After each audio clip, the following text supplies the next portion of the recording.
Of all the random movies John Carpenter made, there's an argument to be made that this is the most offensive, but whether or not you agree with that, it's definitely the stupidest.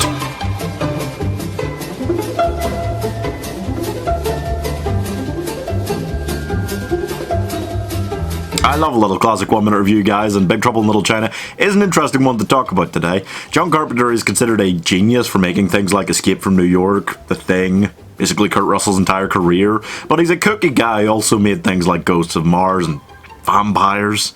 John Carpenter's Vampires, yeah, that was a thing. So his career really is a mixed bag of stuff, but Big Trouble in Little China is about old Jack Burton, a very Kurt Russell character, except that he hardly knows how to fire a gun. It was a very unique style of character for them to make, which did kind of contribute to this being a bit of a flop at the time, but has also contributed to being a cult classic today. But basically, Jack Burton was this leading character who didn't realise that he wasn't the leading character. He ran about with all of them, but he was basically like just watching from the sidelines most of the time, you know? He didn't know how to handle a gun. When they got into a big fight, near the end, the climactic battle, he like accidentally shoots a rock and it hits him on the head and he passes out for a while. Like, it was a ridiculous style of film to take this leading character and subvert your expectations, because what you expected was for Dennis Dunn's character to be a bit of a, you know, Chinese yes-man sidekick to Kurt Russell's character.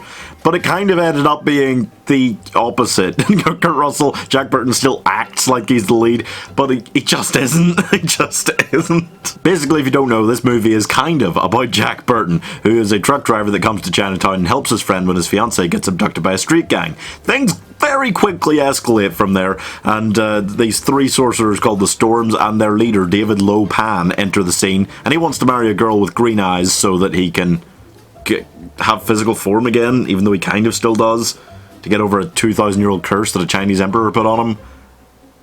It doesn't really matter how much you understand this, because it kind of just keeps going, you know, and it's half comedy based, and half the characters, including Kurt Russell, don't know what's going on either, so you just kind of feel like, okay, just take me on this ride. However, how good is this really? Here's my 1 minute review for Big Trouble in Little China. Jack Burton's coming to rescue your summer. Hey, what more can a guy ask for?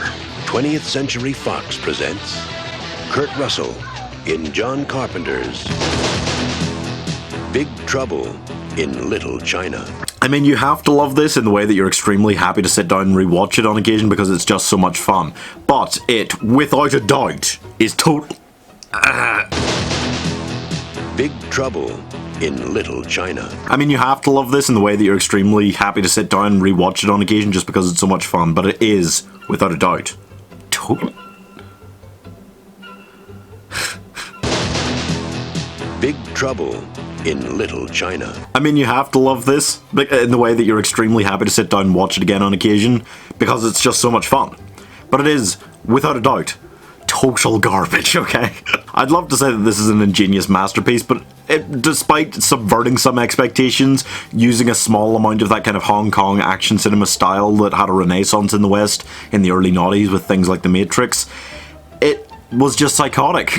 Lo Pan scared me a lot as a child, and the Storms seemed like these really cool adversaries, and Kurt Russell and Dennis Dunn both, to me, as a child, seemed like awesome heroes. But as anything more than that kind of silly, funny action movie, it really doesn't work that well. Also, whether it's just the writing or Kim Cattrall herself, Gracie Law is an atrocious character. What the hell is going on there? Anyway, I'm giving this 60 out of 100 because I couldn't bear to give it lower or higher than that, really. You know, it occurs that this really would have worked better as a game. You had the Storms as like mini bosses and then Lo Pan's the big, but it doesn't matter. Anyway, thank you guys for watching. Check out other classic 1 minute reviews and let me know what else you want to see 1 minute reviewed on the channel. And don't forget to please subscribe. Bye!